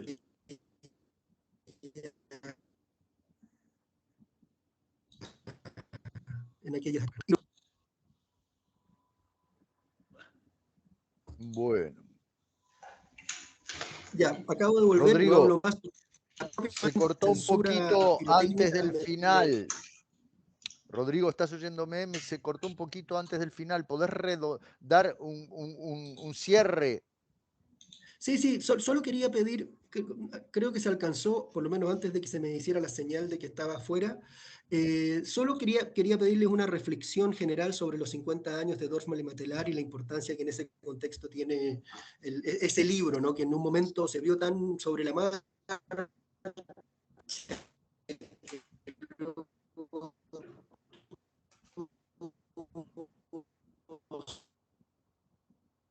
Bueno. Bueno, no sé si les parece que quiere Ricardo decir algo o puedo. Sí, no, lo que nos digáis, cómo No intervenimos. sé, algunas ideas, ¿no es cierto? Para ir, bueno, mucho para charlar con lo que ha dicho Francisco, ¿verdad? Por ejemplo, concuerdo, ¿no? Claro que en el periodismo tradicional ya existían las distorsiones, ¿no? No es que eso sea nuevo, pero quizá, por ejemplo, en el caso argentino se nota mucho. Lo que ha cambiado es la intensidad, porque ahora ya no hay la pretensión de parecer neutrales, ¿no? Ya no hay la pretensión de parecer creíbles como periodistas ecuánimes. No, ya hay claramente la asunción de que se está en una guerra y se participa como un mercenario de la guerra, digamos, ¿no? Con absoluto desparpajo, ¿no? O sea, con total desvergüenza, ¿no? Es decir, las cosas que se dicen son de una bajeza, de una parcialidad inaudita, ¿no? Y eso antes no podía decirse así. Es decir, había que estar a favor de las derechas, pero de una manera elegante, vamos a decirlo así, de una manera verosímil, ¿no? Eso ya hoy eso se ha perdido, ¿no? La ilusio de Bourdieu, ¿no? En el sentido de jugar un juego donde se haga creer que estamos siendo neutros. Bueno, eso ya no existe en absoluto, por lo menos en la Argentina, ¿no? Pero es verdad, claro, que es una nueva intensidad de lo mismo, ¿no? Y todo lo que, bueno, nos ha traído él acerca del tema de, digamos, las estrategias imperiales como nuevos modos de la guerra, digamos, anti-insurreccional. En el fondo son los nuevos modos de lo mismo que siempre ha tenido Estados Unidos hacia América Latina, ¿no? Bueno, dos cositas entonces en torno a lo de Rodrigo. Primero, quiero subrayar, ya que estamos hablando de estas cuestiones, del intento de golpe en Bolivia, de la necesidad de que estemos atentos y del repudio abierto a las azonadas que ya llevan varias semanas, ¿no? Que se hacen desde Santa Cruz de la Sierra contra el gobierno elegido democráticamente en ese país, ¿no? Que son parte de lo que aquí estamos hablando en estos días, ¿no? Es cierto que va muy rápido todas estas cosas y que la academia es lenta, pero nuestra academia en algunos casos ni siquiera ha empezado. No es que vaya más lento, es que va para otro lado. Eso es lo triste, ¿no? Es decir, de este tipo de temas se habla menos que poco, ¿no? Y a pesar de que, por ejemplo, hoy las dos federaciones de facultades y carreras de comunicación en Argentina están, digamos, dirigidas por sectores ligados al populismo de izquierda, digamos, a posiciones progresistas, no hay en nuestras facultades mucho trato de esto, ¿no? Yo creo que estamos, como decía, se dijo en el campeonato de fútbol, los italianos siamo fuori, no estamos medio afuera de la realidad, ¿no? De estos temas. Así que hay todo por hacer, hay todo por repolitizar comunicación, por dejar de convertirla en un espacio de cierta banalidad, ¿no? Donde tú puedes aprender desde, qué sé yo, cómo hacer espectáculos a cómo ser guionista, no sé qué, y bueno, y es una especie de gran oferta generalizada de cosas múltiples, ¿no es cierto? Cada uno puede elegir lo que quiera, y donde desde el punto de vista propiamente temático o teórico no hay suficiente intensidad, y menos en lo propiamente político. No sé, que yo creo que ahí hay que poner el acento, en cómo repolitizar el discurso en comunicación. El otro tema, bueno, es el de la nueva derecha, al cual se apuntó. Yo tengo que ir a hablar sobre ese tema en unos días a un congreso aquí en Villa María, en Córdoba. Y sí, eso es todo un tema, ¿no? Que creo que hay mucho allí para ir planteando. Lo curioso es que esta no es la derecha fascista tradicional, es una derecha que está ingresando al sistema legislativo, democrático, etcétera, para participar de él y a la vez forzar sus reglas. Es decir, ingresa de una manera ambigua, que es sí, ya no nos quedamos afuera. El fascismo ahora puede participar de las elecciones y va a participar y va a discutir en ella. Ahora, luego de que entra allí, trata de hacer, por ejemplo, esta lógica insólita de si ganamos está todo bien, si perdemos es fraude, ¿no? Si perdemos denunciamos fraude y listo, ¿no? Denunciamos fraude porque nos da la gana. Y esto es en el sentido que decíamos de las redes, ¿no? ¿Y por qué denunciar? Porque me da la gana denunciarlo, porque yo creo que sí, que es así, y listo. Y el pueblo de Estados Unidos va al Capitolio porque fue a... Y usted tiene alguna prueba, pero ¿qué prueba ni prueba? No, no, es así, ¿no? Y lo mismo pasa hoy, o hace unos días, por lo menos en las rutas de Brasil, ¿no es cierto? No se necesitan argumentos. Es decir, que esta derecha opera con falta de sentido de realidad, o sea, el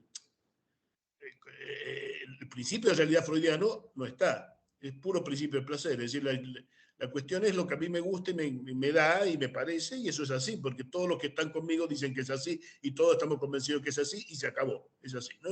Esta derecha opera en los bordes del sistema y es un gesto que hay que advertir que es la simple inversión del gesto de cuando la izquierda revolucionaria entró a los sistemas políticos a través del chavismo, primero, y después de Correa y después, etcétera. Es importante marcar eso. Hemos tenido 4 presidentes o vice que fueron guerrilleros. Mujica, Rousseff, García Linera y Petro. O sea que la izquierda revolucionaria entró al sistema y a nosotros nos pareció natural. Al principio se pensó que se iba a conseguir el socialismo ahí, después se vio que no, el socialismo del siglo XXI desapareció del discurso primero de Chávez, después de Correa, pero la idea sí de hacer un gran cambio dentro del sistema estaba. Ahora la derecha está haciendo lo mismo, la derecha extra sistema está entrando al sistema y está, claro, dentro del sistema intentando incluir todo lo que estaba afuera, por lo cual su autoritarismo, ¿no es cierto?, su negación de la democracia, su negación del pluralismo y todo, intentan que funcione al interior de la democracia y lo están logrando con bastante éxito porque nosotros, los sectores democráticos populares, no sabemos bien qué hacer con ellos, es decir, no sabemos cómo lidiar desde nuestra tolerancia con los intolerantes, ¿no? Así que bueno, muchísimo por hablar de eso. Sobre el Pato Donald, no sé, habría mucho para pensar, para decirlo rápido se me ocurre, ya no estamos en la lógica revolucionaria de aquellos tiempos, ¿no es cierto? No tenemos esa ilusión del gran cambio que precisamente fue cambiada después hacia, bueno, podemos hacerlo dentro del sistema, como plantearon Chávez y compañía. Pero hoy se da la diferencia que hay entre lo que fueron los gobiernos de Cristina Fernández y el actual gobierno de Alberto Fernández, que no es solo, como la misma Cristina parece imaginar, que es que no está ella y está alguien más moderado, sino que también las condiciones han cambiado y hoy es mucho más difícil hacer lo que ella pudo hacer en otro momento histórico. Entonces, estamos en un momento en que la radicalidad de nuestras posiciones se ha modificado al punto de que Lula ha tenido que hacer una amplísima margen de alianzas con sectores centristas, digamos, ya hasta casi en algún caso de centro-derecha, mientras la derecha, en cambio, es absolutamente intransigente, porque los que están entrando al sistema son ellos.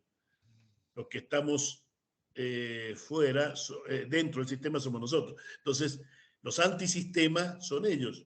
Le caen bien a los jóvenes porque ellos son el antisistema. Nosotros somos la democracia, somos el sistema. Ya entramos al sistema hace mucho, las izquierdas ex-revolucionarias.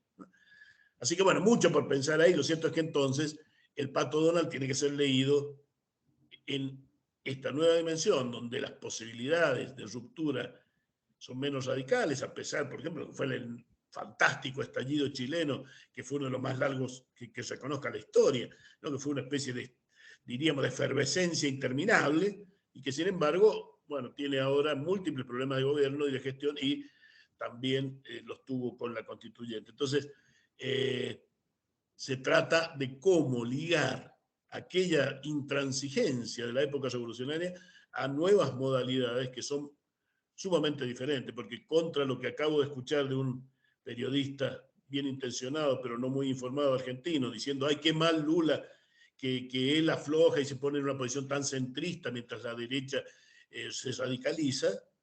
Para mí está claro que si Lula no hubiera hecho esas alianzas, hubiera perdido. Ganó gracias a ella. Entonces no estuvo mal, estuvo muy bien. Es lo que había que hacer.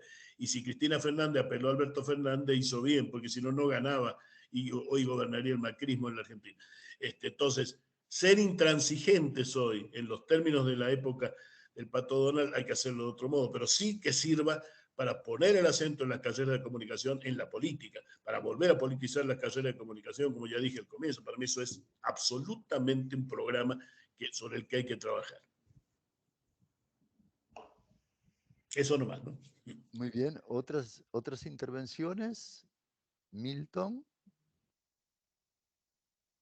Milton, Hola, sí. Sí, no sé Bueno, si habría otras. sí, quería hablar un poquito acerca de un punto que me parece que está permeando las dos conferencias, ¿no?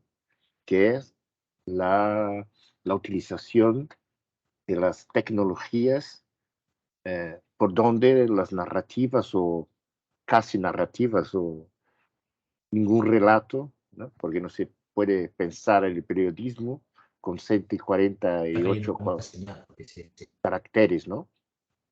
Entonces, desde un punto de vista de la tecnología, es preciso pensar que nosotros todos globalmente estamos viviendo digitalmente en una red que la verdad no es una red, porque se presupone que red se permita la intercomunicación entre distintas redes de comunicación.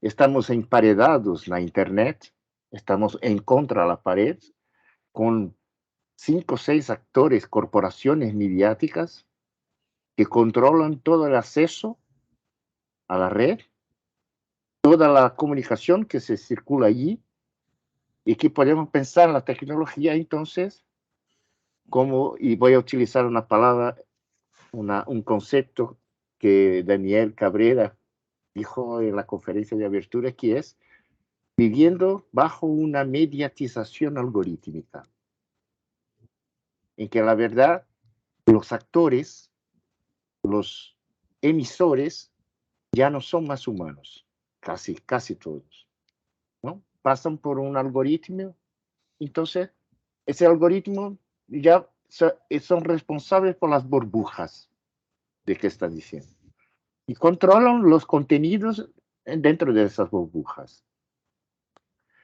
Lo que me parece pensar que es preciso, es necesario pensar la tecnología desde un punto de vista de la alfabetización de los niños, porque el fenómeno que nosotros estamos viviendo ahora, estamos en una parte estamos de pasaje, ¿no? de un modelo de comunicación para otro modelo de comunicación. Y si tú no entiendes lo que es el algoritmo, y si tú no puedes fabricar algoritmos para hacer en contra de esos algoritmos comerciales que se ponen ahí, donde conocen tus hábitos, tu nombre, tus datos, los venden. ¿Y cómo hacer eso? Solo es posible con una educación que ponga la tecnología como enfrentamiento a tecnología comercial de los medios que están colocados ahí. Nosotros estamos mirando ahora a Elon Musk, que ha comprado el Twitter. Estamos viendo hoy la noticia de que Zuckerberg ha demitido a 11,000 trabajadores hoy del Facebook. Entonces, ¿de qué estamos hablando? ¿No? La Facultad de Periodismo tampoco va ahora a hacer alguna cosa, a no ser lo que están proponiendo, que se haga una lectura crítica de las narrativas que se pasa ahí en la red. Pero es más do que eso, tenemos que formar personas que sepan lo que es la red. Las personas son monousuarias de tecnología, tanto periodistas cuanto los lectores y tal, solo usan acceso a una cosa. Y tecnología puede ser algo más colectivo, ¿sabe? Las personas, por ejemplo, usan solo Microsoft. ¿Por qué no usan Linux, que es una tecnología libertaria, colectiva? ¿Por qué no aprende eso? Son monousuarios. Los periodistas todos hoy en la universidad piensan que hacer periodismo es replicar noticias en la red. Solo fican replicando. Mis alumnos dicen, ¿cuántas líneas puedo escribir acerca de ese tema? Y digo, 200.000. ¿Por qué? Porque en la red yo no tengo problema de espacio, pero no quieren hablar, quieren escribir dos líneas. ¿Y por qué? No, porque las personas no tienen tiempo para leer. Bueno, entonces ponga en la cabeza que el periodista de ayer escribía su texto para el día siguiente. Tú escribes un texto hoy que va a un banco de datos y que se interesa a una única persona y está bien. Tú no tienes a conquistar la audiencia, para tener millones de clics para validar tu texto. Hay que repensar el modelo de periodismo tecnológicamente, me parece, para enfrentar los problemas que el profesor Francisco y el profesor Roberto han colocado ahí desde un punto de vista teórico de la comunicación y desde un punto de vista de los mecanismos que esos algoritmos imponen, como la saturación, la replicación y todo eso. No sé, esa es una inquietación que tengo desde siempre. Muchas gracias, Milton. Muy bien. Bueno, Milton nos decía que va a haber, se van a cursar, digamos, invitaciones para que las exposiciones de hoy sean publicadas. Entonces, bueno, vamos a tener, creo, en textos más formalizados, digamos, la posibilidad de continuar con esta discusión. Yo lo que, en calidad de moderador y con suma moderación, lo que subrayaría es que ha habido una preocupación en las exposiciones por la intervención académica en comunicación en relación a sus efectos públicos y políticos, ¿verdad? Se ve una falencia en ese sentido. Inclusive Francisco anotaba la, digamos, importancia de la red latinoamericana, iberoamericana, de teorías críticas de la comunicación, que naturalmente cuando pensamos en ella pensamos, como él lo decía, siempre en Víctor, nuestro amigo. Entonces, bueno, se ve el rol de las facultades de comunicación como disminuido y, digamos, hay dos acentos fundamentales, diría yo, que son el de Roberto sobre la parte epistemológica, la reacción epistemológica es, digamos, particularmente débil en el planteo, si yo entendí bien, en el planteo que Roberto hace, ¿verdad? Y eso va a, digamos, influir en cómo se lee y cómo, digamos, se procesa públicamente, ¿verdad?, la estrategia y el desarrollo de los medios, lo cual habilita efectos de posverdad y de mentira, ¿verdad? Tal como lo planteó él, que habilitan un contexto dominado por la posverdad y el lawfare. Bien, en la exposición de Francisco aparece una lectura desde las teorías negacionistas de la dominación, o sea, teorías negacionistas de la dominación que particularmente, digamos, cunden en el campo de la teoría de la comunicación, ¿verdad? Entonces, a partir de este negacionismo, se habilita la intervención de una hiperfragmentación de la experiencia mediática y de una manipulación, ¿no es cierto?, que habilita una guerra de baja intensidad, ¿verdad?, en la cual además se hace viable cierto efecto burbuja de aislamiento y de manipulación, por lo tanto, por parte del poder, y esto es, digamos, habilitado por una infraestructura técnico-burocrática que, por lo tanto, se somete a las lógicas del mercado, y ahí ya encontramos, digamos, la reversión de esas lógicas del mercado sobre un modelo de propaganda y sobre un terrorismo digital. Bueno, muy bien, yo intenté dar una visión general. No sé si a partir de esto, de esta síntesis que intenté yo, más, digamos, los planteos que han hecho Rodrigo y Milton, habría otras apreciaciones, otras intervenciones. Bueno, yo quisiera tomar la palabra, aunque me he perdido porque se me ha caído como 3 veces la conexión. Estoy aquí en La Cartuja, que se supone es un parque científico y tecnológico. El parque es, no sé si hay mucha conexión científica y mucha conexión tecnológica, está todo privatizado, donde está la facultad aquí en la antigua Expo de 92 de Isla de la Cartuja en Sevilla.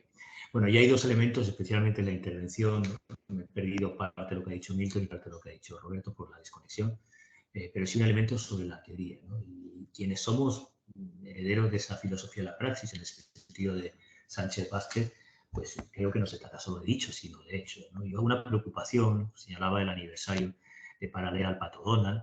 Claro, Paralela al Pato Donald, que ahora se celebró, participé yo en algunas publicaciones que me invitaron los compañeros de La Plata, implicaba varias cosas, ¿no? Era un tipo de investigación militante y de compromiso intelectual, pero también un circuito, no solo de editoriales como Siglo XXI, sino de editores y de compañeros. Pienso el papel de en esa colección en que se publicó para leer al Pato Donald, en las lecturas y en la militancia o la praxis de la actividad intelectual vinculada al caso argentino, donde la televisión y de algún modo también los debates teóricos, ¿no? Pero eso hoy lo tenemos en parte, pero sin embargo tenemos una mayoría de intelectuales, y cuando hablaba de la guerra de baja intensidad como antecedente de la guerra jurídica, de la lawfare y de la guerra híbrida, es porque uno de los objetivos del documento de Santa Fe y de la estrategia del Laboratorio Centroamericano de Nicaragua fue la cooptación intelectual. Igual que los jueces, que hablaba Roberto, están cooptados y formados en Estados Unidos, también los intelectuales fueron cooptados. Y hicieron un discurso y unas posiciones que evidentemente venden en el mercado, pero que implica una despolitización de la práctica teórica, por tanto, de una desvinculación.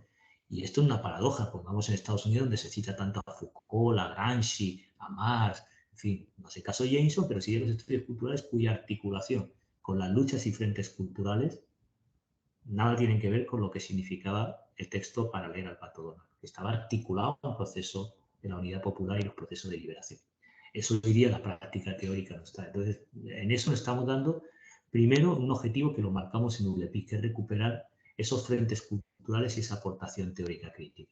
Una de las cosas que me preocupa en CIESPAL es traducir trabajos inéditos, por ejemplo, de Alamán, de comunicación y lucha de clases inédito, prácticamente no circuló en inglés y inédito en castellano. Y logramos traducirlo y difundirlo, ¿no? Recientemente preparamos la edición con los prólogos en siglo XXI, ¿no? Trabajar como mi texto marxismo y comunicación y recuperar también un legado y un pensamiento.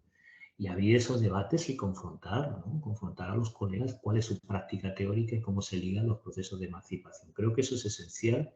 Es verdad que el contexto que tenemos no es tan rico en lecturas y en red tejida como sucedía en los proyectos que lideraba Toto y que estaban Matelar y otros compañeros, pero hay espacios como ULEPIC, hay espacios como la red Criticón, hay espacios donde la articulación, no soy de la idea de que cualquier tiempo pasado fue mejor, ahora hay más una generación de investigadores que tienen un mayor nivel de conciencia, pero quizá que están muy cooptados por la lógica academicista y muy desconectados de las luchas. Es decir, su práctica teórica, por más que vaya en línea de pensamiento crítico, están desconectadas de las luchas sociales, absolutamente.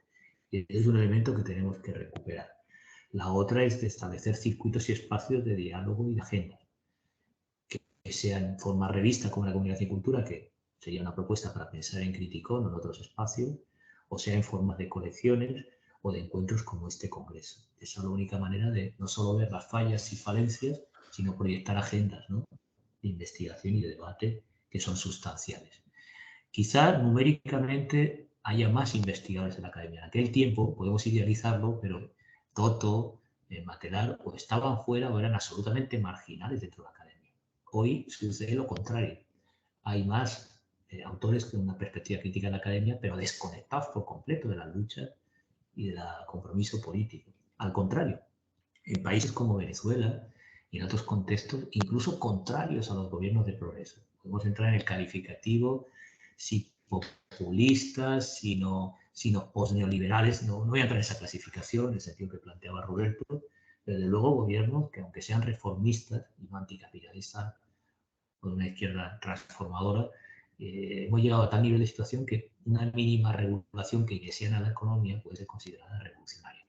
Y la academia en muchos países, como en el caso de Venezuela, que vienen de planteamientos de economía política y crítica, son directamente reaccionarios o conservadores. Y lo más importante para mí, están desconectados de las luchas y desconectados entre sí. Son elementos que creo que, hablando del aniversario de Pato Donald, eran más marginales dentro de la academia, pero estaban más conectados en red y desde luego estaban en las luchas y los frentes, que ahora, numéricamente, siendo mayor, tenemos esa situación contraria, ¿no? Una suerte de academicismo teoricista, sin una articulación con las luchas y sin una coherencia intelectual y moral que sería reivindicable de una posición de teoría crítica en estos ámbitos. Bueno, creo que recuperar el pensamiento y agendas y categorías, como decía Roberto, importantes, duras, materialistas, es esencial. Nosotros estamos en ese empeño. Hablamos de comunidad del sur, hay un debate ahí sobre el giro colonial que implica qué alcances y qué limitaciones que estamos reivindicando y dentro de una tradición de lo que era el pensamiento de la liberación de América Latina y de la tradición de los que algunos pues, nos hemos formado y formamos parte de una tradición marxista. Pues ha habido cambios de contexto que creo que dan para pensar por qué sucede lo que sucede y qué se puede hacer desde el ámbito no académico para plantearse una agenda marxista de investigación comunicación crítica, sino cómo eso se articula con las luchas y problemas que tenemos en estos momentos en materia práctica en comunicación. Muy bien, muchas gracias, Francisco. No sé si se ha cortado porque se ha caído mucho y disculpad. No se cortó, Francisco. Por momentos se te oía un poco bajo. Yo subí el volumen para poder oírte. Se te oía un poco bajo, sí, un poco distante, pero bueno, no sé si fui yo o en todos los casos. Pero te pude oír. Bien, colegas, no sé si hay alguna otra intervención.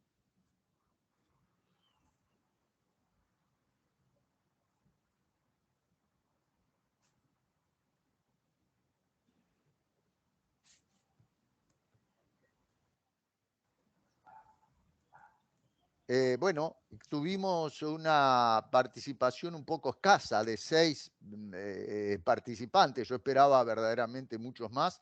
2 colegas de Uruguay se iban a conectar, que además formamos un pequeño grupo para difundir esto, y sin embargo no se conectaron. No sé, creo que hubo algún problema de información o lo que fuera, que no se conectaron. En todo caso, creo que yo subrayaría que esta mesa, yo obviamente no estuve en todas las mesas de ayer, pero lo que, digamos, subrayaría de esta mesa es en un momento donde, digamos, la problemática política tras lo sucedido en el Brasil es tan tremenda, es claro que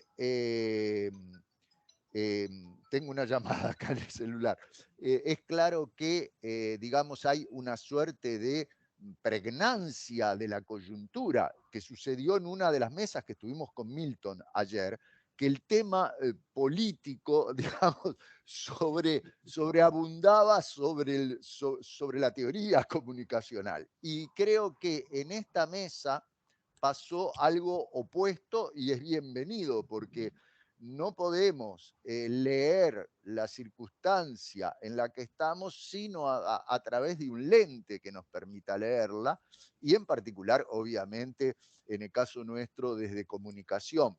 Y además, con relación al contexto brasileño, la problemática de la comunicación ha sido de una relevancia absolutamente extraordinaria.